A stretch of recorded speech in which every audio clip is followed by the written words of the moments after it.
Hello, everyone out there in Tampa Bay and beyond. This is James Knowles coming at you for the RBLR Sports podcast. I am here tonight to cover the Rowdies like I usually do with Carlos, who seems a little more subdued, I think, than usual, and possibly I know why. We are going a little later than we might usually go as well on this Tuesday evening, and I was hopeful that that might bring in more fans, although based on what we have to talk about, maybe that's not the case.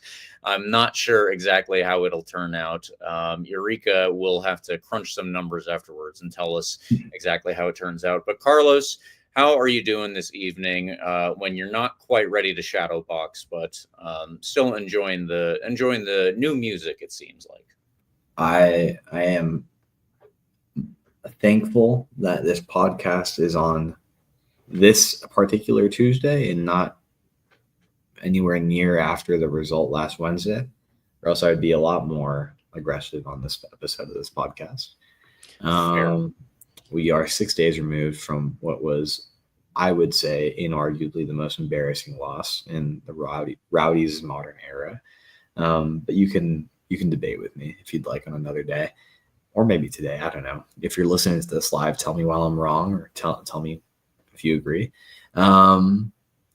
We're 6 days removed. I've cooled down, but I'm not any less upset or disappointed or embarrassed. But we can talk about that later on, James. I know you mentioned to me before we started going live and before we started recording, if you're listening to this tomorrow, they wanted to flip the order of how we usually do things. We'll get to that in just a second. But other than the on-field performance from my favorite soccer team in the world, I'm well. I made it back from the office today in DC, and it was pouring rain. So I look like quite a mess right now.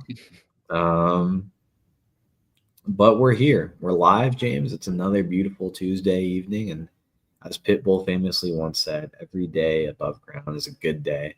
Well, that's what I'll say right now, James. That's what I'll say. What's going on in your life, James Knowles? What's going on? Nothing too much. I am about to celebrate my wife's birthday this upcoming weekend, so that will be fun. But it does mean I have to miss the Rowdies game, unfortunately. So I will miss what I hope is going to be a win. But yes, that is the upcoming lineup for me here. To get back to the Rowdies, we are going to do the preview first. So this week, this is not a change for the future. This is not something we're going to keep doing. This is just specifically for this week because I think it is merited that we spend even more time. We usually spend a ton of time on the review anyway, but I think that it's merited that we just make it the main everything in this particular episode. So yeah, we're going to do the preview first, and then we'll do the quick recaps before we move into what is bound to be a 30, 40, 50-minute questions session between Carlos and myself. And then we'll hit two interesting things for extra time. One of them we definitely need to focus on before we get out of here. So we're going to try and keep this as brief as possible. But as I'm sure everybody listening knows, that is not our forte. And this particular week, it may not be either. So I'm going to jump in here and see exactly how quickly we can get through at least the beginning portions. Last week, the Rowdies did not do particularly well in two games, which we are going to discuss shortly. You are probably aware of both of them, or at least one of them, if you are even a casual listener or fan of the Rowdies. This upcoming week, they play Rhode Island, so that is something we do have a chance for things to get a little bit better, and we're all hopeful, of course, that it does. Don't forget that we have our ticket competition to bring a new person to the Rowdies home games. If you bring somebody new to the Rowdies home games, you take a picture with them, take a selfie, and then you tag RBLR Sports on whatever social media you use. We are going to be on there. Don't forget. Then you have a chance to win free tickets to the August 16th game versus Phoenix Rising. It is the original era night. So it is going to be a lot of fun, regardless of where we are in August. Please keep that in mind. It is the original era night. We are celebrating the founding of the Rowdies, the founding of this soccer team and this club, I should say, more than the team, because the team is something that changes if you know anything about your your names of individual items. But True. Let's jump in here. Follow us on all the social medias. You guys know all that. Let's get into the preview real fast, and we'll do the predictions very early for this one. But This Saturday, the Rowdies host Rhode Island at 7:30 at Al Lang Stadium.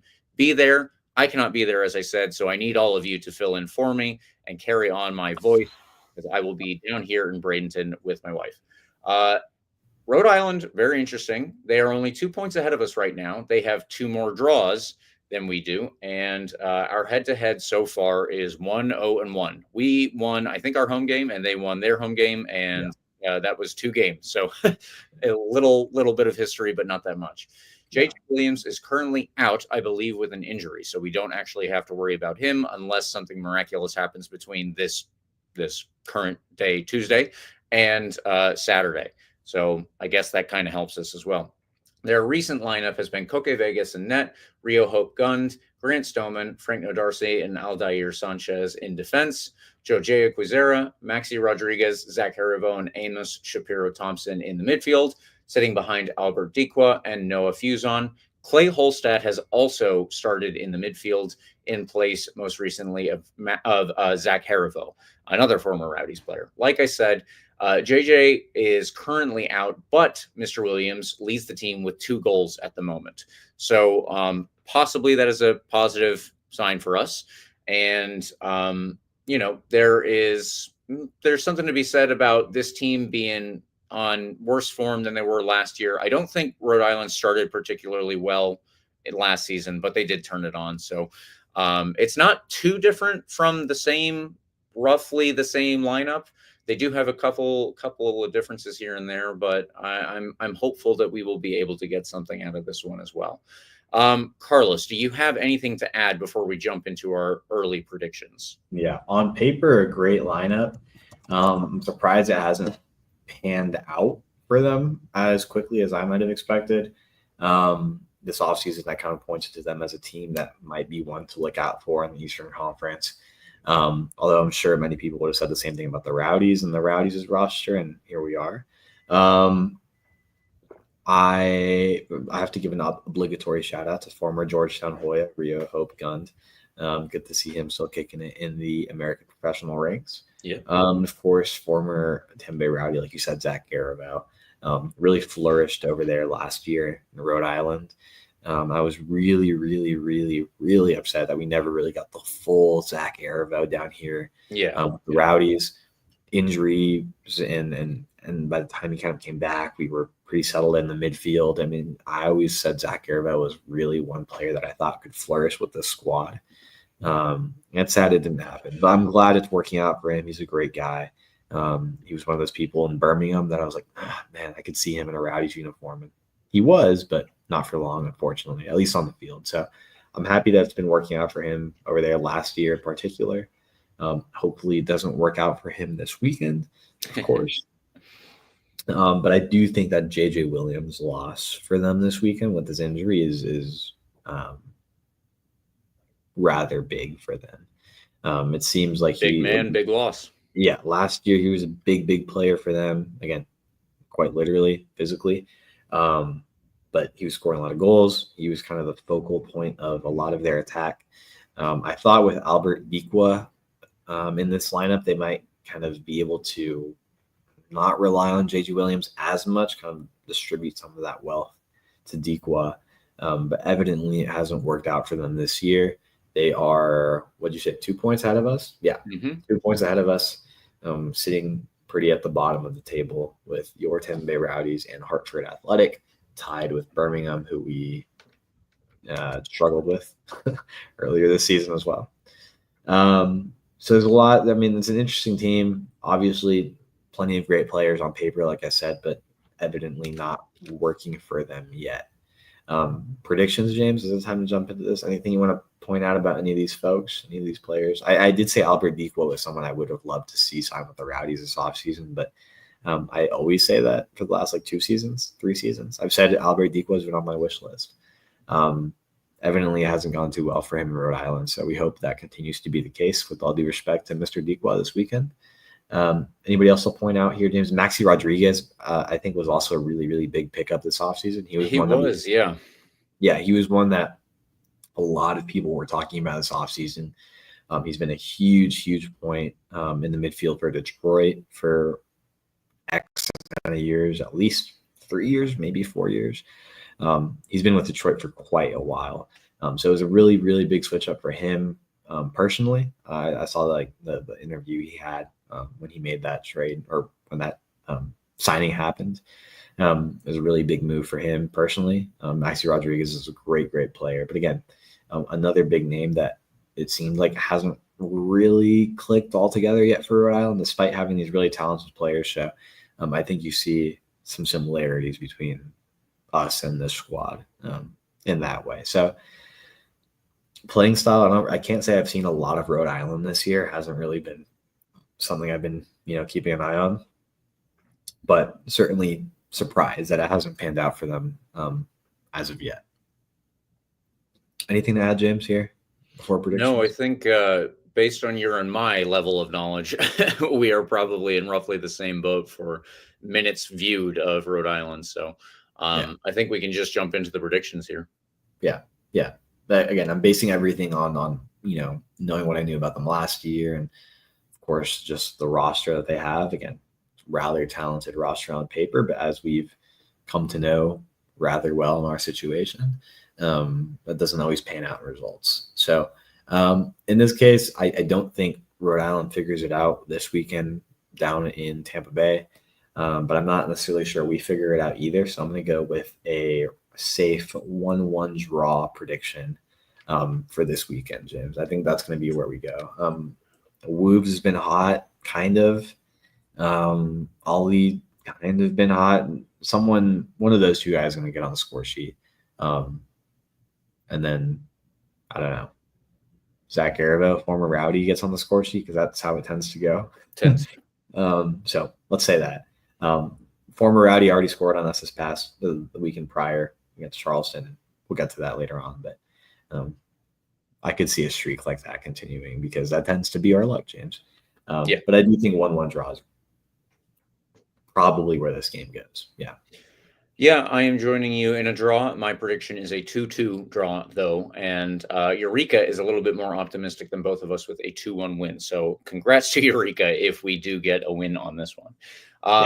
Now let's transition into the review section. But before we do, just want to say liking and subscribing is free. But if you think you might need some new threads coming up this year, you can support this podcast by heading over to shop.rblrsports.com. Eureka is pointing at it Carlos is pointing at it right now. Eureka has put it up on the screen. I am blowing it with the names though.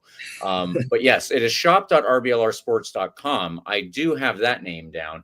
And if you check out the designs that we've got going on there, where we will have a link in the description, by the way, you can also use the promo code COYR for 10% off your order. Please do check it out. We've got some good stuff up there for the Rowdies, the Sun, the Rays, the Bucks, and the Lightning. Look, I got the names back. I got all the names back. We're doing a little bit better now. All right, Carlos, do you want to take the quick recap number 1 or quick recap number 2? Yeah, I'll let me start it off, James. I'll jump into a quick, brief summary of what happened this past Wednesday against a team I really dislike. It was evident that nobody listened to this podcast when I said, "What are you going to do about the disrespect in our direction on behalf of this team, Orlando City?" We lost 5-0, James. It was embarrassing. It was one of the worst losses I've ever seen. It was arguably the worst loss or the most embarrassing loss in the modern era since 2010. We can talk about that later on. But the lineup was Campisi in net, moving on from Bondre in the cup situation. I was kind of curious if we'd stick with Bondre as the cup goalkeeper, as we've seen for Open Cup and Jägermeister Cup at this point. Wyke was on the back line with Castellanos, Forrest Lasso, Aaron Guillen. In front of them, you had Niang Gabire, then Kaziel, continuing his starting role at that center midfield spot. Crisostomo and Ollie Bassett out wide. In front of them, Leo Fernandez and Manu Arteaga. Leo Fernandez kind of in maybe an attacking mid kind of role, maybe a out wide kind of role. It was a fluid position sometimes. James, in your notes, you said that the game was S word. I don't know if we're allowed to curse on this podcast. We're on Twitter. I think we can, James, right? This isn't like on any public radio. It's going to fine us or something. The game was shit, James. It was dog shit. That's what you said. You didn't say dog shit. You said, quote, shit. I included the dog there. And they scored a lot of goals on us. 5 to be exact. We held out for 30 minutes and it was 0-0 and maybe had a chance or two. You could say whatever you want about Orlando's roster value and how much they pay their players. I think we said it was 44 million was their transfer market squad value. According to last Transfer week. Market, which we just want to caveat, not always the best source, but relatively okay. It's vaguely accurate. Point is, it doesn't matter because a 16-year-old who is probably worth $50,000 at most scored the first 2 goals on you. So yeah, throw that out the window. By the way, $44 million, my ass. Like we're talking about a 16-year-old, James. I mean, we have veteran back line guys on our team, like old guys, good players. And there was a lot of miscommunication in the midfield. I think Chrysostom was slow on the first goal. We'll get to all of it in just a little bit. But my point is, I talked a lot about Orlando City's squad value, and ironically, it was probably the least transfer value player on their team that knocked in the first 2 goals. A 16-year-old kid, James. I'm not saying we need to rely on 16-year-old. Nobody should be relying on 16-year-old kids, and somehow Orlando was able to do that, to score their first 2 goals against us. I didn't even realize it until later on. That made it even more embarrassing looking back. I'm glad we're past it. It's time to, leave this in the dust. But unfortunately, a game like this doesn't leave the collective trauma of the fan base for many years, I think. They would go on to score 3 more goals after Carballo. By the way, scored within a matter of 2 minutes of each other. This Carballo kid, 16 years old, scored 2 goals in 2 minutes. Enrique scores a goal 42nd minute. Orlando is up 3-0 before halftime. Duncan McGuire, Big East legend, Creighton goal scorer, scores in the 52nd minute. And just to add salt to the wound, some bum, I don't even care who it was, honestly, he scored a goal in the 90th minute and made it 5-0. We gave up before halftime, evidently. You could tell on the field. I had one more quick recap thing to add here, but I forgot. We'll come back to it as we come back and cycle back. But highlights here: 16-year-old scores 2 goals on us in 2 minutes. Rowdies are down 3-0 for at least 3-0 for a majority of the game. We go on to lose this one 5-0. James, we're out of the Open Cup. I will say maybe a positive highlight: Alex Rodriguez made his debut. It was cute to hear his family cheer him on when he came on the field. It was a really loud cheer. It was the only cheer that, woohoo cheer that came from the Rowdies and the entire night. I don't blame them for cheering. I was in the moment, I was kind of over it. I was kind of frustrated. I was like, wow. Looking back, yeah, obviously it's a super big moment for a family that their kid, debuts professionally. In the moment, I could not give any less of a shit, but now again, 6 days removed, I'm happy for him. He seems like he has good quality, good potential. Yeah. But again, I mean, he's a kid, right? Not the answer going forward for 90 minutes or anything like that, but a good piece of potential there for the Rowdies going forward. In the next several years, maybe we have a Santi Castaneda situation with him. That'd be great, right? That's about it. I will say the interesting bits from this game, players came over and acknowledged how bad they were after this game. I've never seen that since I've been going to the Rowdies, which admittedly hasn't been an eternity. My first Rowdies game was back in 2016. Got season tickets ever since. Folks that have been around since 2010, maybe even earlier, since the 70s, could tell me if that's ever happened before. You always see it on Instagram, players go over and apologize to the ultras or whatever in Europe and some I feel like I've seen it in the French league or something. I'd never seen that with the Rowdies before. Players after huddling with Steve Coleman at the midfield for a while, come on over and just sorry, basically. Never seen that before. I feel pretty neutral about it. I mean, it was nice gesture, I guess. You can tell they care, if that makes any difference. But that's sorry, my long-winded quick recap. Rowdies going to lose 5-0. We'll come back and debrief this a bit more. Yeah. 16-year-old scores 2 goals on this, James. You would think things get better and can only go up from here, right, James? Well, if by better you mean we didn't lose 5-0 again, then sure. That's my tee up to you. What happened on Saturday, James? Yeah, let's get into the league game that we had this past weekend. So we played Charleston at Al Lang Stadium, and it was a bigger crowd for this one, but they probably left in I don't think they left in the same emotional state, but they left in a poor one all the same. I will say that much. In net, we had Nico Campisi, we had Lawrence White, Forrest Lasso, Aaron Gein, and Blake Bodley in the defense. It was a back four. Very interesting there. Pacific Nyongabire, Nate Worth, Danny Crisostomo, Ollie Bassett in the midfield. Leo Fernandez in his fluid role again with Manuel Arteaga starting up top. First goal was completely dead wrong. I will say this is a continuing trend over the course of this season. The Rowdies have had, by my count, 3 crazy penalties called against us, probably 4. But definitely 3 that were absolutely. This one was bonkers. Like I will say, the result is not just because we had a bad ref, and we did have a bad ref. I'm not going to get fanned by the USL. That ref was shit. That ref. If we're dropping S-bombs, no F-bombs, says Eureka, but S-bombs we can use. That referee was trash, absolute shit. And I'm not going to get fined, so I have no problem saying that. I would like to tell it to his face because he was terrible. But the first goal was off a penalty, and it was terrible. Cal Jennings was the one who stepped up to take the penalty. Just like Carlos said, a former Rowdy scored against us. But it was afterwards that we completely fell apart. I think that I'm not going to be the first person to say this, but after we gave up that goal, you could see that a few heads went down, and possibly it was the case that the Rowdies felt already that they were beaten, and we gave up a goal really quickly after that. We were down 3-0 before halftime.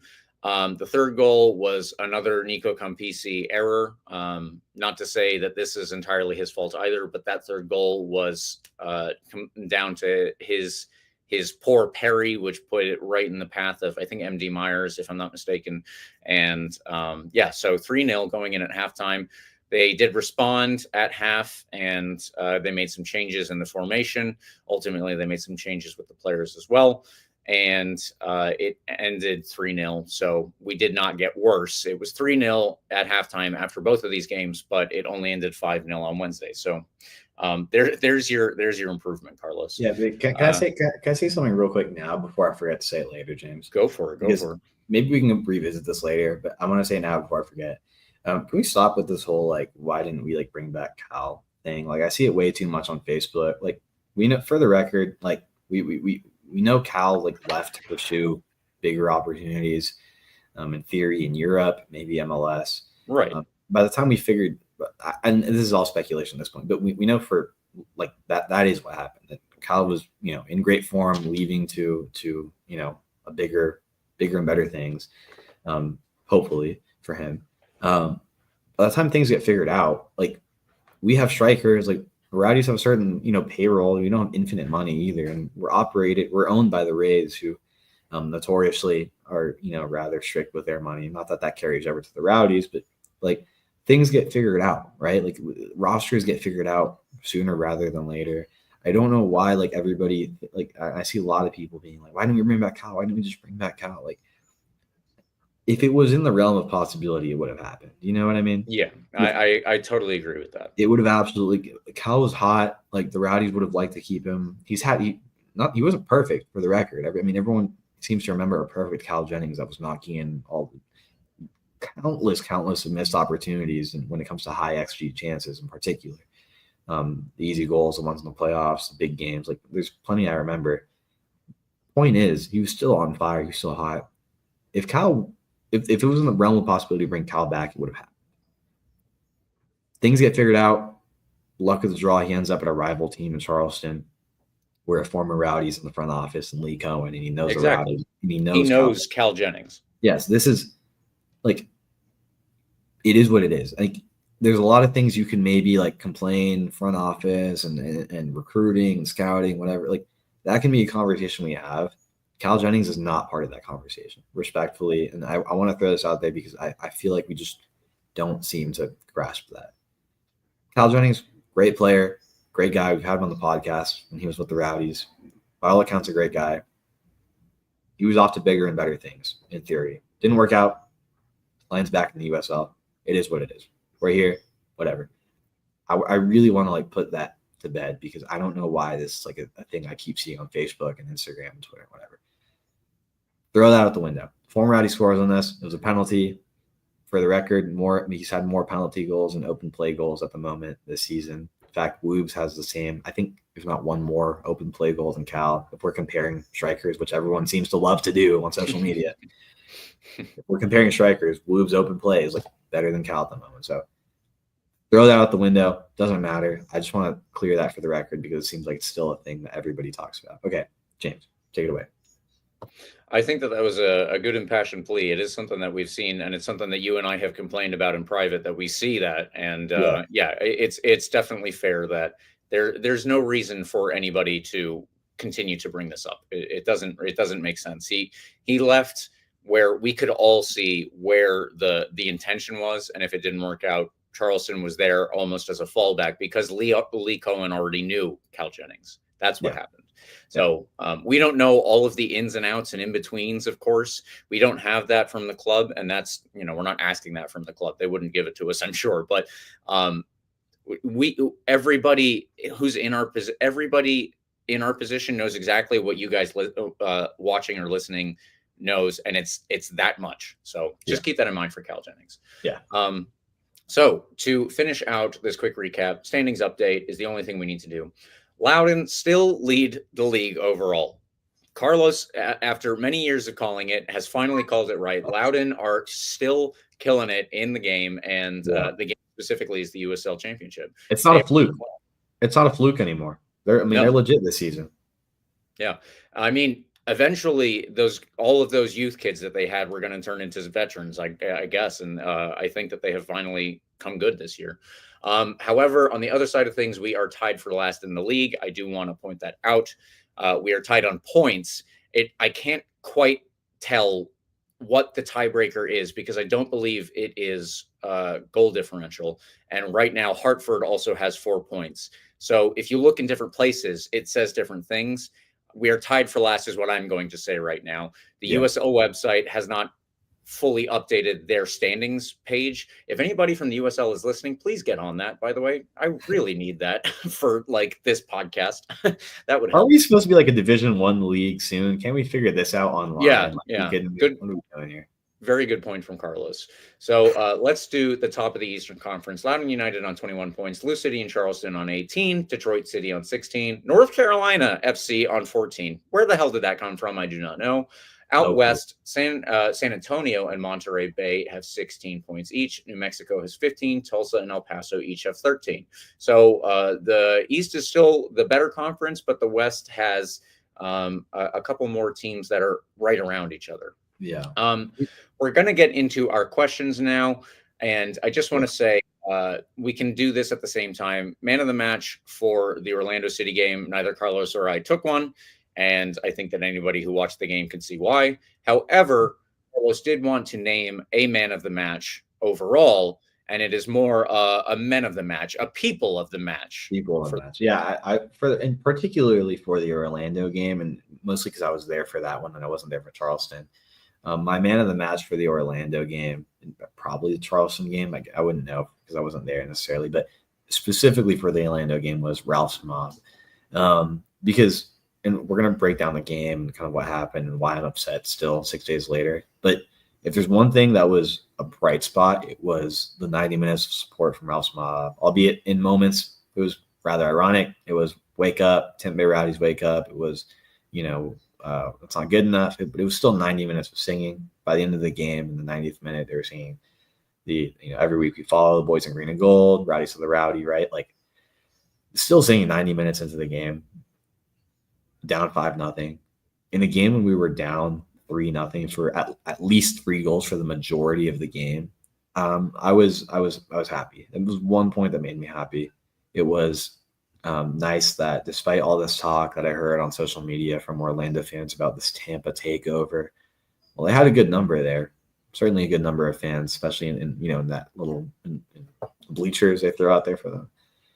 It was quieter than what I heard from like Jacksonville Armada fans when they came back in the NASL days. Like, it was quiet. I mean, certainly they were up, multiple goals, but you would expect that to be like more singing, not less singing. It was quiet. It was quiet on their end, and it was evidently more vocal in the Rouse Mob end. And that was nice. It was one point that, I said this last week, right? We could lose on the field. I didn't expect us to lose this bad on the field. We could lose on the field, but I don't want us to lose in the stands, right? Like, I'll talk a little bit about why the attendance made me mad and maybe what we could do more as a front office potentially to change that going forward. But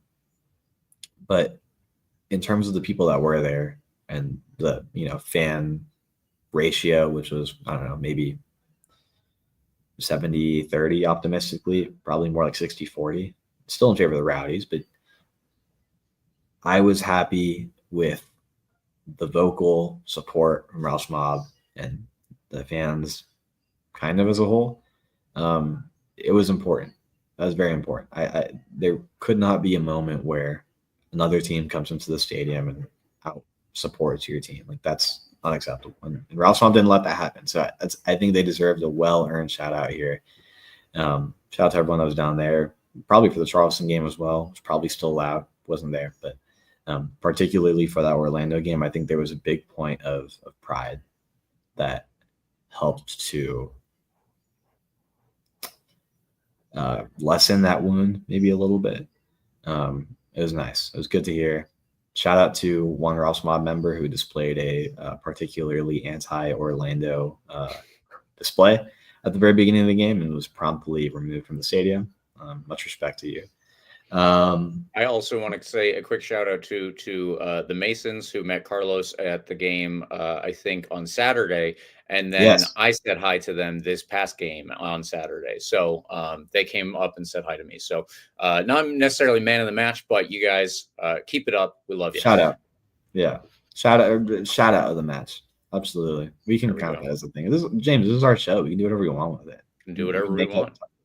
We can say whatever the hell we want, other than F-bombs. No F-bombs. Yeah, no F-bombs are allowed, apparently. But that's your man of the match. That's your shout out of the match, James, for the Orlando and Charleston game. But should we talk about the games as a whole? Probably. I guess we might as well. That's what we're supposedly paid to do here. So let's get into this section. So my questions were, what do we say after this week? Which way is up? And are there any positives right now? No. Carlos, I will say that the Charleston game started off with a bad call, and possibly if the bad call is not given by a terrible referee who was terrible, then maybe things go differently. I will say that because I think that we gave up the goal. We're in a rut right now. Anybody who's ever been in a rut in a game knows your immediate thought is, oh, God, here we go. And maybe that was something that occurred with the Rowdies because we did give up a goal immediately after that. And then we gave up another goal relatively shortly after that, too. This was something that happened also against Orlando City. So I'm saying that possibly the Charleston game could have gone differently. And I think that the change in formation in the second half looked positive. It, I think, played to our roster strengths, literally that we have more players who are defensive minded than attacking minded. or strikers, I should say. We have more defenders than strikers, but also, all of that comes down to the injury situation that we have. So that's one potential positive. The other positive that I had, you already made this point, Carlos. A-Rod, Alex Rodriguez made his debut, and then he also made his league debut against Charleston, and Sure. there were no goals during that period. So in hockey terms, I think they count the plus goals and the minus goals for while you're out on the field. Alex Rodriguez has a 0 in the league, so that's positive.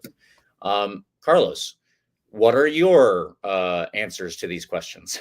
There are no positives. This is the most existential I've been about this club in a week, or in my time following the club. There's no. I'm confused. I'm just confused. I don't know where we're going. A bad loss generally makes me like more existential, and it's like makes me think about, well, shit, like where are we gonna play in 3 years? I start thinking all these big questions, and I was like, are we gonna fold? Is that really like what those like? I start like putting all these like negative ideas in my head about like everything going on. It's like, slow down, right? We should still be panicking a little bit, because you can say whatever you want about Orlando City's roster and being worth, I think last week I said almost 10 times as much as our roster according to Transfer Market. We've played MLS teams before, and we've lost by a goal, right? Last year, was it Dallas or was it Houston? Dallas. It was Houston the year before. Last year was Dallas, and we should have won that game. We should have won that game. The goalkeeper, Martin Paz, played out of his mind. Ridiculous. We should have won that game. MLS squad, high squad value on Transfer Market, whatever, a whole 9 yard. The year before, played against Houston. I think we lost 1-0, or was it also 2-1? We lost by 1 goal the year before to Houston. Yeah. I think it was 2-1. I think it was 2-1. The year before that was that the Orlando year in Orlando? Yes. Or maybe we lost to a USL team. But the MLS team before that was Orlando. Whether that was the year before or the year before that, doesn't matter. How many goals did we lose by in that game, James? Well, certainly fewer than this. it was a 1 goal loss as well. 2-1 loss in Orlando. We played better in Orlando than we did here in Tampa Bay on our turf. Like, we got absolutely embarrassed. And it wasn't just a loss. Like, it was a loss to a team that this fan base has a rather storied history with. It was a loss to a team that you want something out of your team against this team, right? Give like something. Not a blowout loss. 3-0 is already like, oh, shit. Like, are you kidding me? Like, to Orlando? Like, yeah. 5-0. What are we doing? Did we just turn off? Right? I don't care if it's an MLS team. We've lost by 1 goal to these MLS teams the last 3 times we've played them. We lost by 1 goal to Orlando the year they won the Open Cup. Yep. In Orlando. You know what I mean? That's Orlando's, highlight years, winning that tournament in 2022. And we lost, and we played an incredible game against them. I think we deserved more than that 2-1 loss. That was that game where Neil Collins got kicked out. Highlight memory for me. And did not leave. Yeah. That, for the record, I don't know if I ever told you this, James. That was the game that Eureka came up to me and was like, hey, you want to do a podcast? And I was like, maybe. So some good memories in that game. If I can cut you off for 1 second, Carlos, I want to just note the comment that we received from John Tyler here. I'd argue that the loss to Charleston was even more embarrassing because at least Orlando is an MLS team. We are 1-8 in those 2 matches, 1-8 being the score, he's saying. Yeah. Now, John, I get where you're coming from. I will respectfully disagree with that. They are an MLS team, and I still think that the 5-0 was worse because of who it is. I think that the Charleston game was one where we had demanded some type of response and didn't get it. But the reason that we were like, we demand a response is because of the prior game. So I understand where you're coming from, though, because obviously 8-1 in 2 games is very poor. Carlos, I want to turn it back over to you to keep going, but I want to just add one more quick thing here. I think that we're in May right now, and it is the Rowdies' 50th anniversary season. Again, the Rowdies were founded in 1975. There was a pause from the 90s to 2010. And then ultimately, the new ownership group at that time was able to reacquire the Rowdies title and logo and all that stuff, and they incorporated it into the club. We assumed the history, and all of the former players from the 1970s now associate this as the club that is the Tampa Bay Rowdies from the 1970s. We are a carryover. There's 50 years worth of history, outdoor, indoor soccer, NASL, NASL 2, USL Championship now. There's a lot behind this. The 50th year is supposed to be the year that we're celebrating, and we're saying, here's 50 years, here's to 50 more. It's May right now, and I'm worried that there are going to be fans who tune out. That's my worry. I think that there's the possibility that we have fans who tune out, and they're like, well, I'll see what happens in 2026. Yeah. And my worry about that is if we do have fans that tune out and they say 2026 is when they're going to come back, how many people of that cohort are actually going to come back in 2026? You never know. Losing fans for any period of time is detrimental to a club, and especially detrimental to a club that's in a lower division. So I just wanted to point that out. I feel worried that the state that we're in right now, which has all sorts of different factors going into it, and let's not forget the factors that are beyond anyone's control, which is injuries. But I just worry that this is a situation where fans lose interest, and that is severely important to maintain for a lower division club. Now, Carlos, I will turn it back over to you. Yeah, and correct me if I'm wrong, James. I'll put a word in your mouth, but it seems like the attitude that you're feeling, or the emotion you're feeling, is almost existential. Like I said earlier, right? Like it's a little bit existential. It's not like, oh, the club's going to fold or whatever, but like you said, a bad year. The next thing, where are we going? Yeah, a bad year is normal. It happens once in a while, whatever. But like a bad year can set a club back several years, right? If not worse, especially at this level, right? A difference of like 1,000 in attendance changes dramatically, like where you fall in the average attendance table in the USL, right? The Rowdies for several seasons were averaging over 6,000. I think we've broken that mark once in our home games, maybe twice, if I'm not mistaken.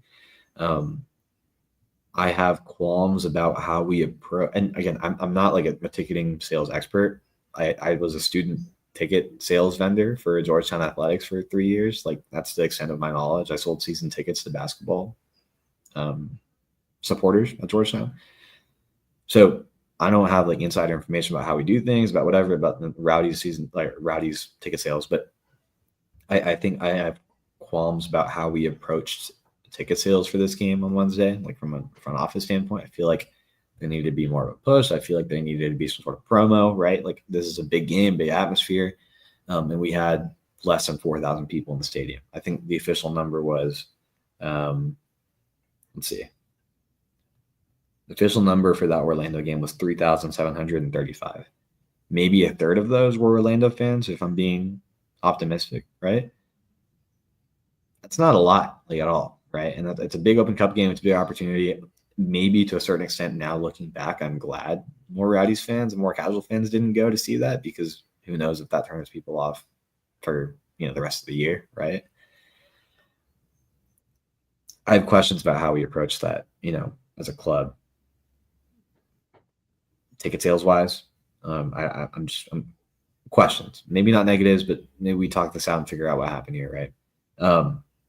Not enough people in the stands, even though it's a Wednesday game, particularly because it's an Open Cup game against a MLS team, because of the opponent, right? There should be more people there. Maybe it's a fans thing. I don't know. There's a lot you can dive into there that could be a whole episode of its own. But going back to the on-field stuff, again, it seems like the word I used earlier, existential, kind of applies to the sentiment you're feeling, James.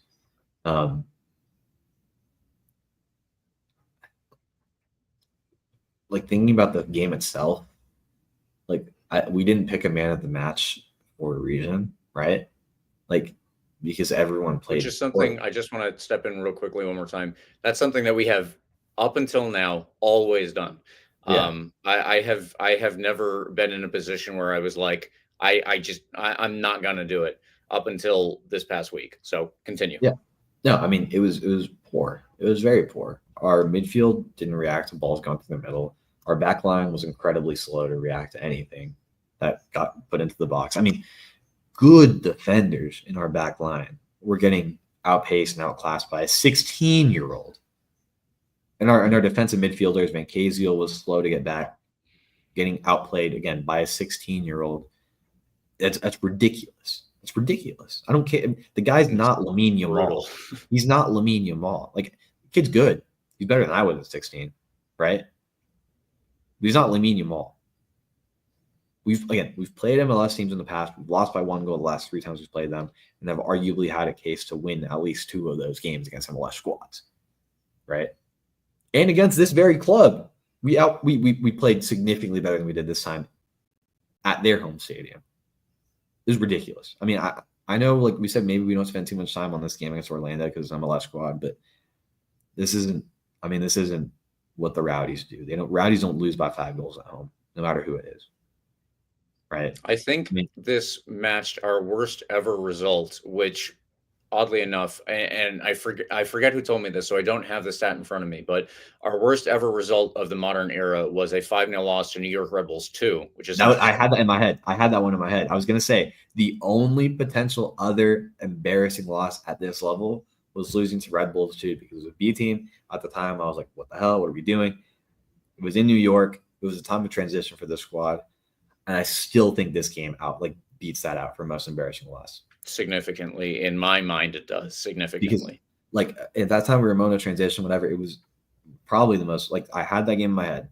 There was maybe 12 people in the stands to witness that loss, right? It was, at the end of the day, it was gone. It was a moment. I believe it was that 2018 season when Neil Collins took over, kind of halfway through. I might be wrong. That loss was horrible, obviously. 5-0 to Red Bulls 2, a 2 squad, unacceptable. But this is different. I mean, This is at home against a team that you knew was going to come in with some force, against a team that fans have a history with. I mean, and also they started this by trying to continue with that history.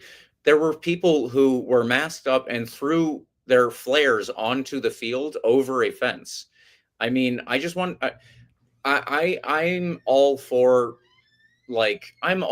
little acts of deviancy on a soccer setting. I really don't think that most of them rise to that bad of a problem. But if you are throwing flares, which are basic pyrotechnics, if you're throwing them in a place where you don't know exactly where they're going, that's insane to me. That's insane behavior. And this happened at our field. And then obviously afterwards, the game happened. This is the level of this. When Carlos mentions disrespect, that's the level of disrespect. And you can take a loss on the chin to a certain point, but 5-0 is dreadful to hear people that support this awful bunch of dickheads team, and this is where it ends. I understand that it's an MLS team, but that's simply, if you have to put all 11 men on the back line to prevent a 5-0 loss, fair enough. 5-0 is crazy. It's crazy. This doesn't happen, but I think James, your fellow podcaster and soccer, lower level soccer contributor Kartik wrote a good summary of. I think the headline was "What the heck is wrong with the Tampa Bay Rowdies?" I think I retweeted it. I might have shared it, and Oh my gosh, what was I going to say just now? Oh, he made a point where he goes something along the lines of, I hadn't seen this big a disparity between two teams, even when a professional team is playing against an amateur team in the Open Cup. Like, we looked like an amateur team. It wasn't close. Like, it wasn't even like, I don't think we had a chance in this game. Like a scoring chance. Like, Right. we looked like an amateur team against these guys, and they're not anything special. And on top of the fact that they're not anything special, they were playing a kid and maybe another kid. I don't care to look back at the lineup at this point, but the 16-year-old is the one that scored the first 2 goals against us. This is not Lamine Yamal. This is not FC Barcelona we're playing against. This is Orlando City from down I-4 that's struggling in MLS and played most of their reserves against us. Ridiculous. Absolutely ridiculous. Again, we've played MLS teams before. We didn't look like this at home or away to Orlando 3 years ago, 4 years ago. Like, our team was in a better place, whatever. But that was also the year Orlando went on to win the Open Cup, and we played a good game against them. And we left there with some pride. We lost again, but we left there with our shoulders up, whatever. Like, chin held high. Ralph Snob singing in the stadium concourse after the game. It was fun. We lost, but we had fun. Nobody had fun this game. Like, there was no fun to be had in this one. This was awful. And I think there's a question about and Steve, and again, I like Steve, his early moments with the Rowdies. The quote was something along the lines of "no shame in losing to an MLS squad." Right? Am I getting that vaguely accurately, James? Yeah. I don't remember the exact words, but vaguely accurately is correct. Vaguely accurately, like James, like Steve, coach, like we've talked before, like you're a great guy, and we've talked in the press conference and at the field, at the training center. Like, you've been dealt a tough set of cards, tough deck of cards. Like, understood, but there's shame in how we lost this game. I think there's a lot of shame in how we lost this game. That's one thing I'll push back on here. This was awful. I mean, I hadn't felt this like empty about a game since like that Open Cup, or since that USL final loss against Orange County. Yeah, I walked out of there with that same type of feeling. No, it's different, but it was the same feeling I had in my gut. It was just awful. Just want to highlight too a couple of quick comments here. Charles R. Gallagher, pro referees worse this year. How many mistaken penalties this far? Like I said, I think 4. I think 4 mistaken penalties, at least 3 that were like egregious calls, absolutely insane calls. That being said, it does all fit the pattern, and that's the problem, is obviously the pattern. And so it is a problem that the Rowdies are facing, and it's something that happens to be beyond their control. But it's absolutely astonishing what happens afterwards in the case of the Charleston game. And this one I saw as well, Carlos. I thought that you were writing while you were on this, but then I realized it's your dad. I am losing interest when I see players that game after game do not seem interested in playing for the team. Yeah, I get where you're coming from, and yes, I apologize for mixing up Carlos with his dad on on Carlos TPA. This is a conversation I've had with my dad multiple times now, and he's always more negative than I am about everything. That's how he is, whether it's our team in Ecuador, or whether it's the Rowdies, or whether it's the national team. Like, he's always more negative. And sometimes I have to remind him, especially when he's on Facebook, I'm like, you and I have the same name. We're both named Carlos Rueda.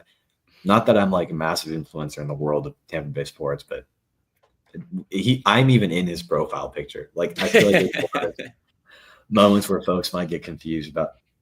I've never commented on Facebook, so if you see my name on Facebook, it's probably my dad, just for the record. If you're listening to this live, keep throwing in comments in here.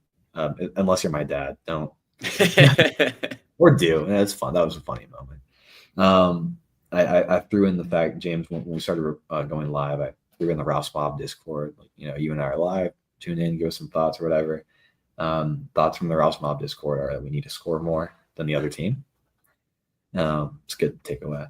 One guy said that all my teams are in the toilet, so I don't really take it too hard that the Rowdies are garbage right now. So maybe go with that mindset. If you support a bunch of teams that aren't good, this isn't all that bad for you. Continuing also with Ralph's Mob and where you were highlighting their man of the match performance versus Orlando City. It was also notable for anybody who didn't see. I sent these pictures to Eureka. I don't know if they ended up on our social media or not, but there are pictures on social media for sure, and they wound up in the highlights reel of this game. So there were fans who brought paper bags to put over their heads for when we scored, or for when we were scored upon, and that happened early. So there were multiple fans in the stands with paper bags over their heads, and there were other fans who had a giant shit emoji. I'll say that here, a shit emoji on a a sign, and had the mustache upon the shit emoji. So I just want to say that again, this goes back to where I was leading in with this. Is I'm worried about people losing interest in this, and at least this season. I don't think that the club is going to, suffer long term in terms of its results on the field. But people do lose interest in if you get battered over and over, for sure, people will lose interest. I don't think that that'll keep up either, to be fair. But it's in a very dire strait in this particular moment, and it's not all down to Steve Coleman. It's not all down to individual players. It's not all down to the bad referees that we have unfortunately seen over and over. But there is a confluence of factors: injuries, bad referees, players not living up to what we expect of them, for sure. That was something we talked to Aaron Guillen, the team captain, in the post-game press conference after Orlando. And, I don't want to speak to his mental state. I don't want to say that this is for sure the case, but he seemed distraught. And that was after the fans told the players after the game that it was simply not good enough. And it's not. It's not good enough. Charleston. You mentioned Aaron Guillen. Was that the player? Did I hear that right? Yes. All right. I'll throw that in there real quick. I literally just had this quote pulled up that this is after the game. Guillen said, "The fans are paying to come watch a game for us to win, to support us. They're always behind us, and we're not doing well enough. We have to just go out there and do it for them, for everyone that loves this club. The history of this club doesn't deserve what we're putting out there." That was fascinating to read after the game against Orlando, for the record. And this was put out by the Rowdies. It wasn't even like we, quoted this and put this out. Right. This was on the Rowdies website. The history this club doesn't deserve what we're putting out there. I thought that was really interesting to read. A quote from Guillen, team captain, was not only does he I think it's interesting, at least, that we're acknowledging that's not good enough players. But not only is it not good enough, but this club doesn't deserve what we are putting out on the field. That's fascinating. Sorry, I just want to throw that in there because you mentioned Aaron Guillen. You said he was just feeling a sense of observation from the outside, maybe distraught, right? Clearly upset at bare minimum. But you can tell it's not a lack of these guys caring, right? That's something you notice. The guys care. They're visibly upset, maybe too upset. Maybe the emotions are kind of controlling how we play on the field sometimes, right? Yeah. But it's not that they don't care. There's a lot of guys on this team currently that have been here for quite a while and seem to care actually quite a lot about this team. So it's not a lack of caring. You can tell they care. Apologizing. Steve Coleman comes into the stands after the game against Charleston, if I'm not mistaken. James, were you there for that? No, I had actually gone down to do the press conference, and I was standing under the dugout because I wait for the team to pass by, and I'm not in the way. And as it happened, he was more than likely above me on the dugout talking to the fans. Yeah. So even Steve, who's been here for all of 3-4 months, that he seems to, it's his job, obviously. He has a certain sense of livelihood and future at stake with how he does here. He obviously cares. The guys care. So it's not that, for the record, right? And I think that quote by Guillen kind of sums it up. They know they're not playing well enough. But then my thing is, right, if this is this is where we are. If you know that, like you're conscious of that, you want to do something about it, right?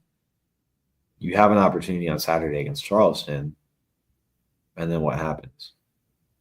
It was awful.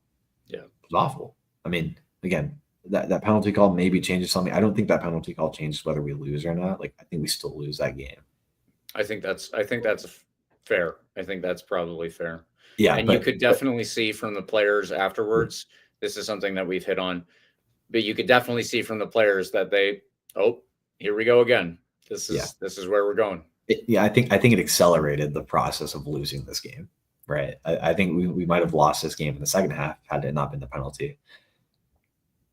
But that penalty accelerated that process. We go on to concede another one really quickly. Kyle Jennings got an assist, and that's all I remember. I don't even remember who scored it.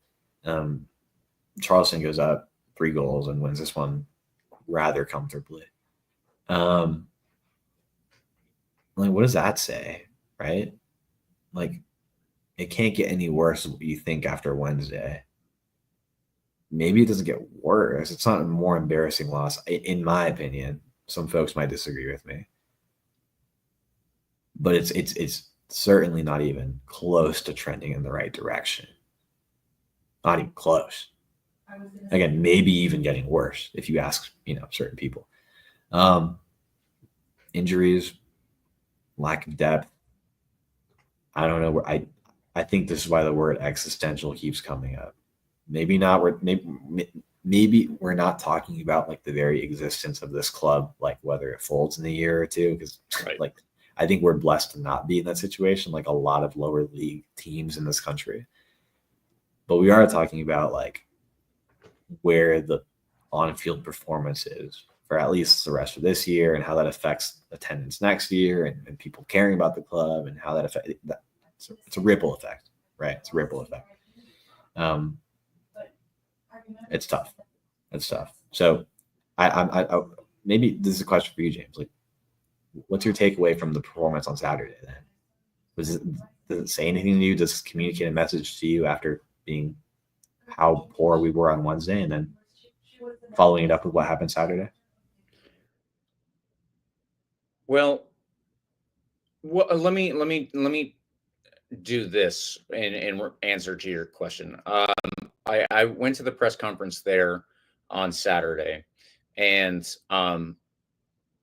Steve Coleman was gracious as well in that moment, and wanted to field questions regardless of where we were.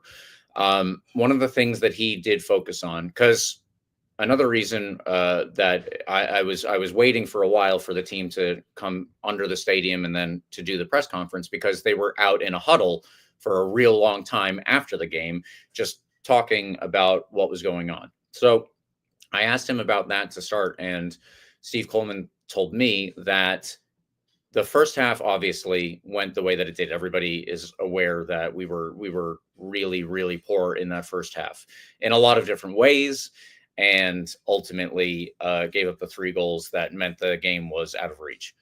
In the second half, before they went out, he wanted us to do things at least differently and approach that as a separate moment. So the second half was different.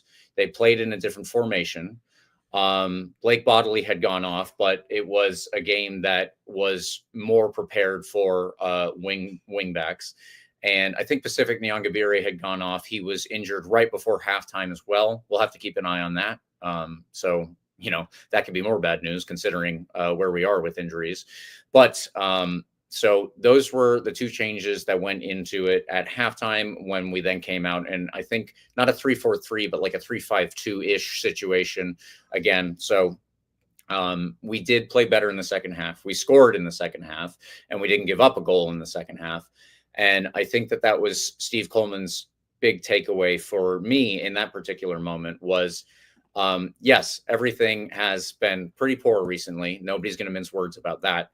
But if there's not light at the end of the tunnel, there is a tool in our hand to try to dig out and find a little bit of light, I suppose. And I think that's, I guess that's the best way that I can leave it in this particular moment, because yeah, Saturday was a very poor game. It wasn't much better than Wednesday. I don't think it was as bad as Wednesday in terms of the psychological effect. I think that was a brutal, brutal beatdown for anybody who has ever worn green and gold. But you gotta take away some level of positive, I suppose. And the positive, if one is to be had, Saturday started horribly and it ended better than that. Yeah, I guess there's that. I don't know. Yeah, I don't know what else to say, James. I was looking at like some notes. I was looking at the game result, maybe the highlights. Ollie Bassett was pretty good. Kind of like I think he has a lot more to give. I think sometimes it's like easy to interpret effort as a good performance when everything is horrible. I think he showed effort, but not necessarily great performance. And I think it was easy for me to interpret in the moment, interpret effort as a quality performance when really everything was just awful. But shout out to him for running around the field on Wednesday, I guess. Shout out as well to Andrew Mustali, who got an assist on the goal. And if I'm not mistaken, that is actually his second assist on the season. So did you get an assist on that, Charles? I know. I did not realize that. Yep. Wow. Well, there you go. Andrew now has 2 assists on the year. That's impressive at 17 years old. Yeah. Keep it up, kid. Hell, I mean, at this point, you might be getting some starting minutes. Who knows? I don't know where else to go from here. There's just so many questions. I mean, there really is. We've been going at this for over an hour now, and there's still a lot of questions I have that I could ask about players, Arteaga, right? About we have not talked about individual players, but there's definitely been a number who I could say have not lived up to the expectations. Yeah. I mean, and this isn't necessarily not living up to expectations, but like I love Leo to death. He's coming back from injury, and we're relying on him for so many minutes, right? Like that's tough, right? Wyke has really struggled. I don't know. I don't get it. Like there's a lot of questions we can ask about individual players as well, but I think at this point we've been going at this for over an hour. Might leave it there for now. Yeah. And then revisit those questions after next weekend if things are still bad, or even if they're not as bad. If things get better, we can still revisit them and say, well, you know what, maybe this player's getting better, trending up, right? I think that's a good thing for us to do in this particular moment, Carlos. Let's leave it there. And we'll move on to our extra time segment. So we recorded last week before this was actually announced. Pacific Nyongabire was named to the USL Team of the Week. So congratulations to him. That was for his fantastic goal against Birmingham. Legitimately got to say, I gave him some shtick earlier in the year, and he was really electric against Birmingham Legion. So that goal was fantastic. Again, though, he went off injured before the halftime whistle against Charleston. I don't know what the deal is there. I don't know when or if he'll be, if he needs some time on the sideline to deal with that or not. We shall see. But yeah, that one, hopefully we'll get him back relatively quickly because he did pretty well in that game. The second one is the more important point, Carlos. I'm going to read a little bit here and there from this overall thing, and then I'll just get your quick thoughts on it.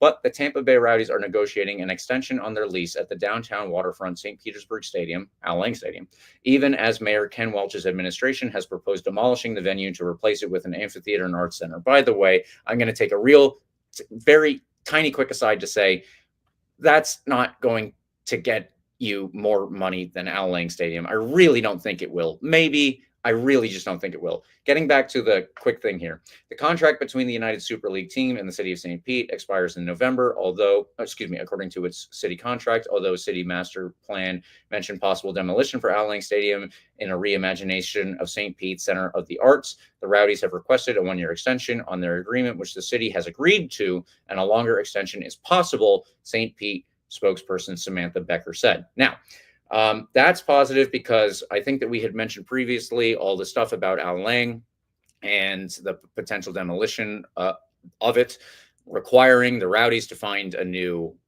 place to play. We had mentioned at the time that their immediate future was probably not up in the air because it probably wasn't. And I think that this is a little good confirmation of that. Yeah.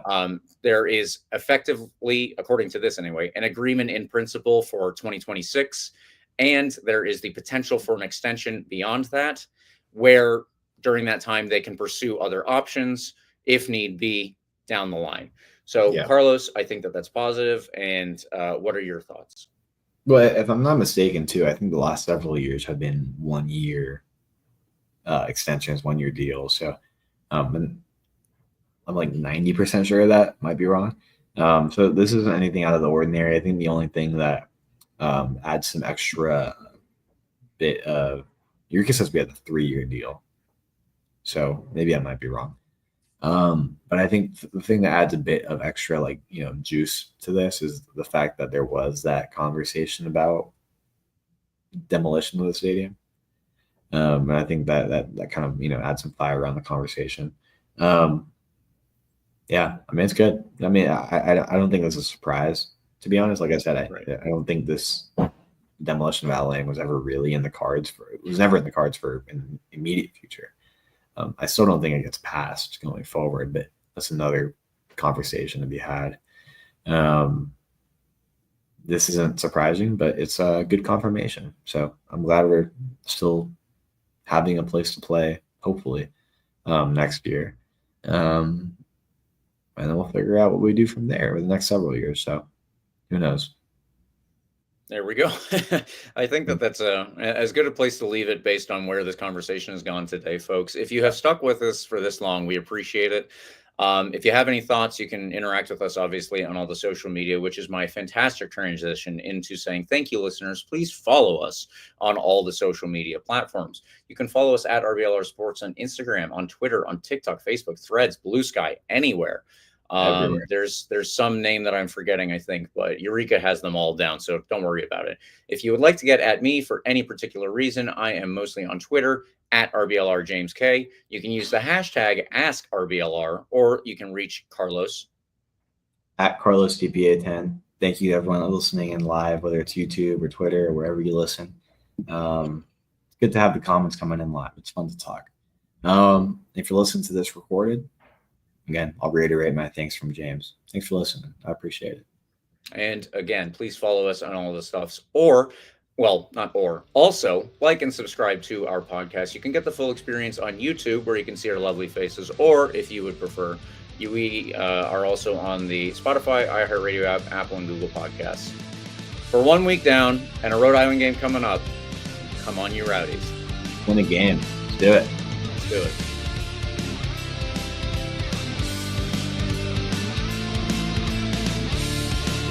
Thank you for tuning into this presentation by RBLR Sports. On your way out of the stadium, please remember to like and subscribe.